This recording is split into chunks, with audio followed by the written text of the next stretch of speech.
నమస్తే, welcome to our channel. అయితే 27, 28, 29 తేదీల్లో మహానాడుకి ఏర్పాటుకి పిలుపునిచ్చింది తెలుగుదేశం పార్టీ. అయితే అసలు ఈ మహానాడు ఏంటి, ఎందుకు పెడుతున్నారు, ఎన్నో సంవత్సరాల నుంచి పెడుతున్నారు, ఈ అంశంపై మనతో మాట్లాడడానికి సామాన్యుడు ఉన్నాడు. మాట్లాడే ప్రయత్నం చేద్దాం. నమస్తే అండి. నమస్తే అండి. సో చెప్పండి, మహానాడు గురించి ఏం తెలుసుకోవచ్చు మేము? ఒకటండి, మహానాడు అనేది తెలుగుదేశం పార్టీ కార్యకర్తలకు ఒక పండుగ లాంటిది. ఎందుకంటే సంక్రాంతి 3 రోజుల పండుగ ఎలాగో మహానాడు అనేది అది 2 రోజులైనా 3 రోజులైనా చేస్తే తెలుగుదేశం పార్టీ వాళ్ళు ఒక పండుగలా చేస్తారు.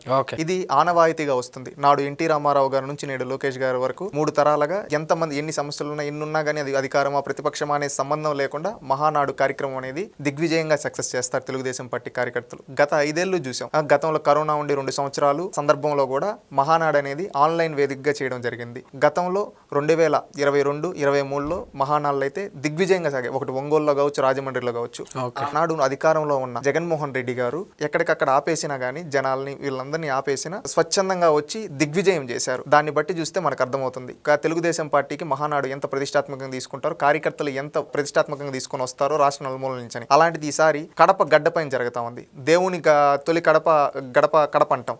అలాంటి కడప మీద ఈ రోజు తెలుగుదేశం పార్టీ మహానాడు చేస్తూ ఉంది. ఈ కడప గడ్డపైన మహానాడు చేస్తూ తెలుగుదేశం పార్టీ ఒక క్లియర్ కట్ మెసేజ్ ఇస్తూ ఉంది. రాష్ట్రం అంతా పసుపు ప్రభంజనం వేసింది. అది కడప గడ్డపైన కూడా ప్రత్యర్థుల కంచుకోట్ల బద్దలు కొట్టి ఇక్కడ ప్రజలు మాకు మ్యాండేట్ ఇచ్చారు. మేము ఈ రోజు చేసే అభివృద్ధి కడపలో కనబడుతుంది. రాష్ట్ర నలుమూలల నుంచి ఈ రోజు మేము చేసే అభివృద్ధి చూడడానికి కడపకు వస్తూ ఉన్నారు. అదే విధంగా కడప మేము కమిట్మెంట్ గా ఉన్నాం అభివృద్ధికి. ఎందుకంటే ఏళ్ల తరబడి దశాబ్దాలుగా ఒక కుటుంబానికి అధికారం ఇస్తే ఆ కుటుంబం వాళ్ళని రాజకీయ ప్రయోజనాల కోసం వాడారు, వ్యక్తిగత ప్రయోజనాల కోసం వాడుకున్నారు తప్పితే ఏ రోజు ఆ ప్రాంత ప్రజల కోసం వాళ్ళు. కానీ తెలుగుదేశం పార్టీ నాడైనా నేడైనా నాడు ఎన్టీ రామారావు గారి నుంచి నేడు చంద్రబాబు నాయుడు గారు, లోకేష్ గారి వరకు నిరంతరం కడప అభివృద్ధి పైన దృష్టి సారించారు. గండికోట ద్వారా పులివెందులకు నీళ్లు ఇవ్వడం కావచ్చు, డ్రిప్ పైన సబ్సిడీ ఇవ్వడం కావచ్చు, కడప జిల్లాలో ఒంటిమిట్ట దేవాలయాన్ని అభివృద్ధి చేయడం కావచ్చు, ఇలా ఎన్నో గండికోట టూరిజం డెవలప్ చేయడం కావచ్చు, ఇలాంటివి ఎన్నో అభివృద్ధి చేశారు. ఇవన్నీ అభివృద్ధి చేసింది తెలుగుదేశం పార్టీ.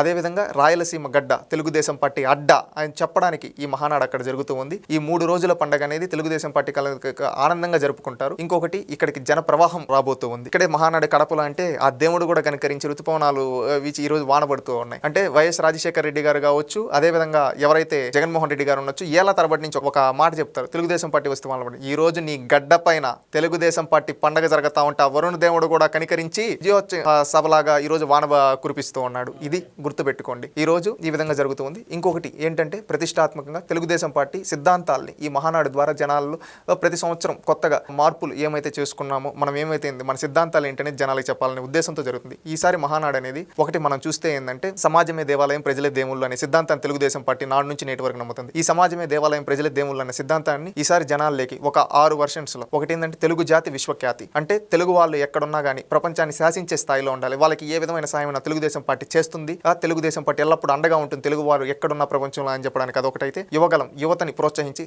పార్టీలో కావచ్చు, బయట కావచ్చు, ఈ విధంగా అవకాశాలు ఇవ్వడానికి కావచ్చు, ఈ విధంగా అనేక విధాలుగా. మళ్ళీ అదేవిధంగా మహిళా స్త్రీశక్తి.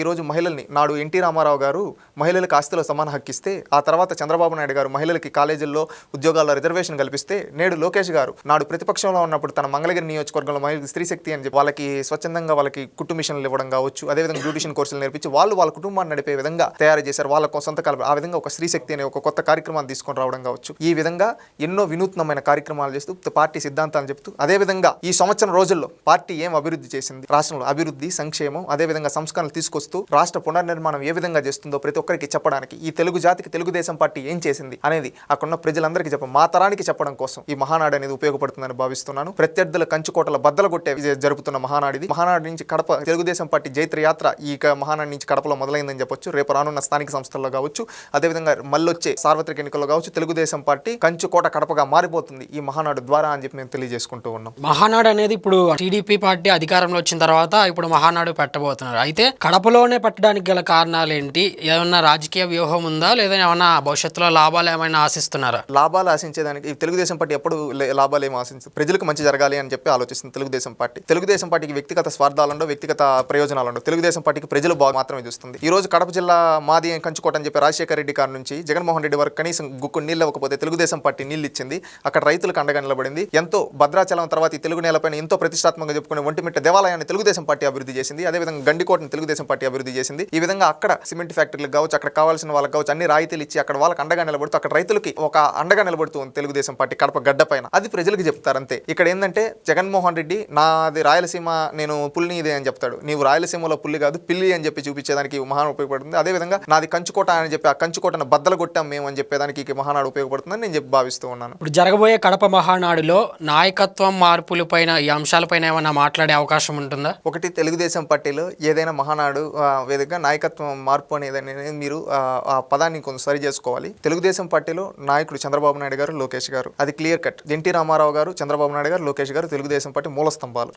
నాయకత్వం మార్పు అనేది ఇంకేం లేదు. కానీ సంస్థాగతంగా తెలుగుదేశం పార్టీని బలోపేతం చేసుకుంటారు. ఏ విధంగా అంటే ఇప్పుడు మహానాడికి గ్రామ స్థాయి అధ్యక్షుడు కాడ నుంచి రాష్ట్ర స్థాయి అధ్యక్షుడి వరకు ఎన్నికలు జరుగుతాయి. ఆ ఎన్నికల్లో వస్తారు. వాళ్ళందరికీ ఒక సిద్ధాంతాలు, పార్టీ సిద్ధాంతాలు ఏంటి, పార్టీ లైన్ ఏంటి, పార్టీ ఎలా వెళ్ళాలి, పార్టీ లైన్ ఎలా మీరు తీసుకొని వెళ్ళాలనేది ఒక దిశానిర్దేశం లాగా జరుగుతుంది. అర్థమైందా? క్లారిటీగా తెలుగుదేశం పార్టీని 3 తరాలుగా 4 దశాబ్దాలుగా కాపాడుకుంటూ వస్తున్నారు నారా నందమూరి కుటుంబాలు. అది క్లియర్ కట్. దాంట్లో ఇంకా ఏం లేదు. లోకేష్ గారు నాయకుడుగా ఆల్రెడీ ప్రూవ్ ప్రతిపక్షంలో ఉండేటప్పుడు చూసాం. యువగలం పాదయాత్ర చేసి ఈ రోజు తెలుగుదేశం పార్టీ ఎన్డీఏ కూటమి అఖండ మెజారిటీ 164 సీట్లు వచ్చాయంటే దాంట్లో లోకేష్ గారి పాత్ర ఉంది. ఇది సాక్షాత్ నేను చెప్పడం దేశ ప్రధాని చెప్పాడు. అంత గొప్ప స్థాయిలో లోకేష్ గారు నిలబెట్టారు. Already proved. ఆయన తర్వాత తరం నాయకుడు చంద్రబాబు నాయుడు గారు, లోకేష్ గారు యొక్క నాయకత్వంలో తెలుగుదేశం పార్టీ ముందుకెళ్తూ ఉంది. దీంట్లో ఇంకా మరో డౌట్ ఏం లేదు. కొత్త తరం రాష్ట్ర అధ్యక్షులు తెలంగాణకు కావచ్చు, అదేవిధంగా ఆంధ్ర కావచ్చు అధ్యక్షులను కావచ్చు, జిల్లా స్థాయి, పార్లమెంట్ స్థాయి, అదేవిధంగా నియోజకవర్గ స్థాయిలో నాయకుల్ని, కార్యకర్తలను అందరూ వచ్చిన తర్వాత వాళ్ళకు ఒక సిద్ధాంతాలు చెప్పి ఆనవాయితీ ప్రకారం జాతీయ అధ్యక్షుడు ఎన్నిక జరుగుతుంది అని భావిస్తున్నాను. కడప మహానాడు తర్వాత రాయలసీమ రాజకీయాల్లో ఏమన్నా మార్పులు చూడొచ్చా?